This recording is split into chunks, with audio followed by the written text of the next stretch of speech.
From the Right Wire, here are today's top stories.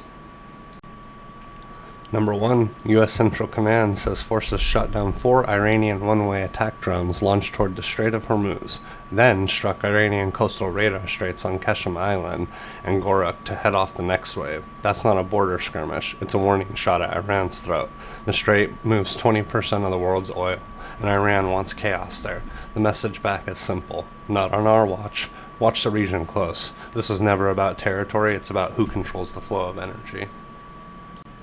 Number 2, Immigration and Customs Enforcement helped run down Jacob Daniel Baker, 36, wanted for unaliving 3 elderly men in Puna, Hawaii, in the span of 2 days. He was taken May 28th after a multi-agency manhunt, and local police are still asking anyone with information to come forward. The takeaway? When local departments are stretched thin, it's the feds closing the net. Keep an eye on how many of these cross-jurisdictions cases ICE ends up carrying. Number 3, Maricopa County indicted Brenda Rivera-Estrada on manslaughter charges after an SUV rollover that unalived her 9-year-old daughter. ICE says she's in county jail on the state charges, and they're ready to take her into federal custody on immigration violations once the criminal case wraps.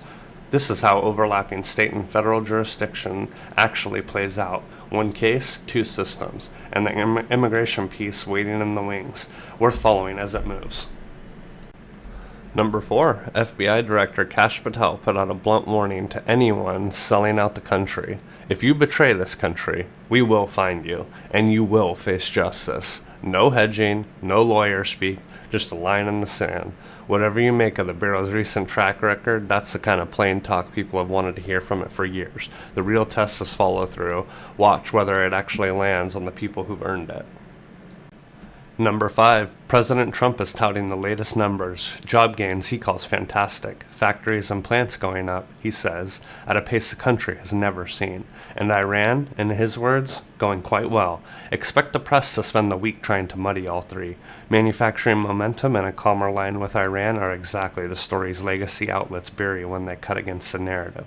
Watch whether the follow-on data backs the victory lap, and watch how fast the coverage pivots when it does. Number 6, Breaking 911 reports UK Prime Minister Keir Starmer is expected to announce a nationwide social media ban for kids under 16 within the next 2 weeks, as pressure builds to shield minors from online harm. If it lands, Britain becomes the first major Western nation to actually enforce a move like this. Expect big tech to fight it hard, and expect other governments to watch the result and decide whether to copy it.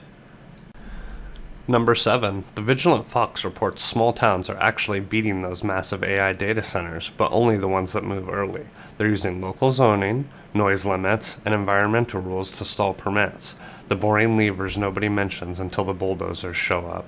Most communities get steamrolled. A few are learning how to fight. If a tech giant is eyeing your town, that's your head start. Another coin in the TRW is right jar. We've said for months that local control is the real battleground.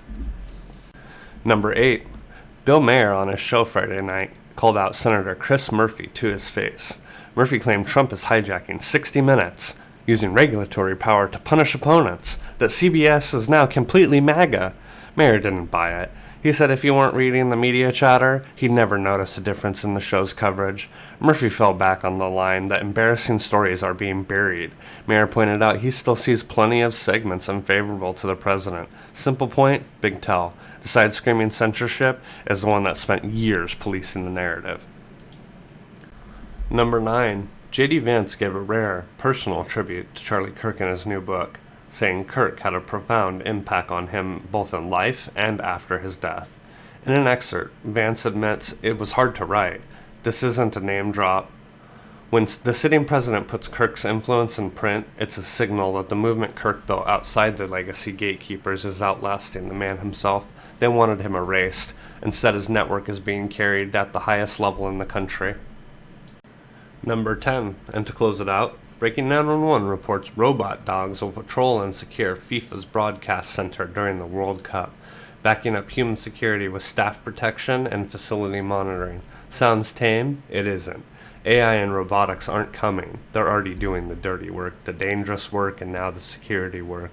Expect this to spread fast, from stadiums to policing border control. Today it's guarding a broadcast booth, tomorrow it's everywhere. The rubber stamp is coming. Full daily brief at the-right-wire.com. Subscribe for tomorrow.